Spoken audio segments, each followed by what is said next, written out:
Hi everybody, this is Dino Chris from Prehistoric Facts, and basically I did the extra episode of the book Prehistoric Chronicles, but now let's actually get right to the special episode. So the special episode we're going to be doing today is the American lion.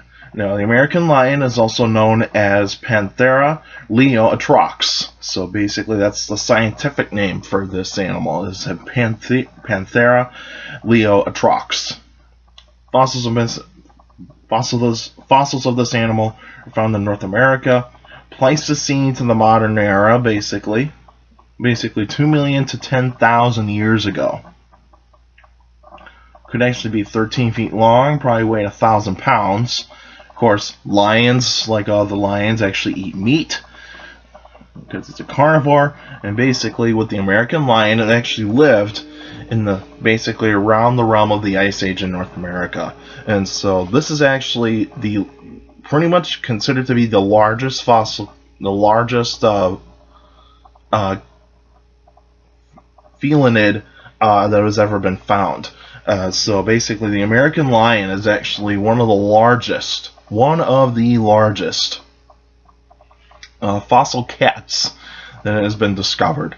And so pretty much this is a very powerful cat, and so it would basically be a lion on steroids. Basically, if you actually just gave a lot, like basically an adult male lion, and basically gave it steroids, it would actually be pretty much as big as the American lion. And so, with the American lion, it has the same features as a lion: big canine teeth, large skull, powerful front legs and back legs, and basically good claws, retractable claws on its paws. And of course, basically with the American lion, kind of like with Smilodon, it is not a long distance runner, so basically it's an ambush predator. So basically it's got a lying weight and can only run for very short distances. They probably did actually live in prides, probably kind of like modern lions did, but some of them probably did live alone. Probably most males would actually hunt on their own before they actually join a pride. So basically that's kind of how the pride system works. But even though if there's a male lion that has already taken over the pride, the single lion would actually basically try to take out the other male lion to actually restore, to actually have power over the pride. That kind of sort of thing. And like probably like lions did, is if a new male took over, then basically the new males would actually have to kill the cubs of the previous male. So basically those cubs would not be in the picture. But even though if there's other if the other cubs, they're basically old enough that are actually gonna understand, like they're actually pretty much going to be in the pride no matter what. But even though if they're mostly females, then basically those females would probably stick around a little bit before they could probably go on their own if they want to. And so, and pretty much like lions, it actually has a very good brain, good senses, good sense of sight, good sense of smell, and good sense of hearing. But even though not very large amounts of, not really large olfactory bulbs, optic lobes, or anything like that. But even though smell is very important to most predatory mammals, and so that's really going to be the main focus for that type of animal. Now, American lion would probably actually hunt down like ancient bison, probably ancient antelope that actually lived in the Ice Age, probably like camels and deer and probably juvenile baby mammoths if it actually ever got the chance. But it would probably not go after a sloth, a giant ground sloth. But even though it probably could actually go after its young if it had to. But even though sloths are going to be very dangerous for American lions to actually go after, especially like cats like Smilodon. But of course, basically Smilodon is actually a competitor for the American lion. Now, Smilodon and the American lion would probably be competing for the same food sources. So, but even though they might have different territories, So pretty much like whatever the American lion would actually have a territory, the Smilodon would have its territory. But if they get too close to each other, then it's pretty much going to be a battle royale of cats.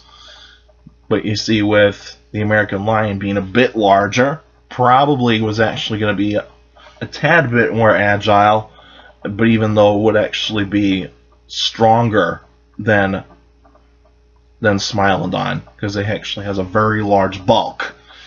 Whereas Smilodon could possibly use some agility, but even though it's not really going to be using agility that much, because it has a very short tail, and also it's a very specialized predator. And basically, Smilodon would not actually put a killing blow on the American lion, because basically those teeth are not designed to actually go pretty much into a smaller neck. They're designed to go basically in a bigger neck. And so that's what those large canine teeth are supposed to be used for. And so basically the American lion would probably beat Smilodon no matter what, because basically it's probably smarter than Smilodon, and so that would actually be the bigger edge, is that the American lion would actually be smarter than Smilodon. And so, because since Smilodon was kind of like a newcomer into that kind of world, then basically the American lion was kind of, or otherwise the Smilodon was kind of like was kind of already there, whereas the American lion was a newcomer and basically just kind of took over. And basically just said, I'm smarter than you and basically stronger than you. So if you try to attack me, I will take you down. Basically kind of like that. But of course, basically, the extinction of the American lion, basically the same way like all the other megafauna of the Ice Age actually happened, is basically global warming happened, and also humans kind of came into play as well, where basically those types of situations kind of caused so much pressure on the American lion to actually find large sources of food, but even though they couldn't, and also they probably couldn't catch faster prey.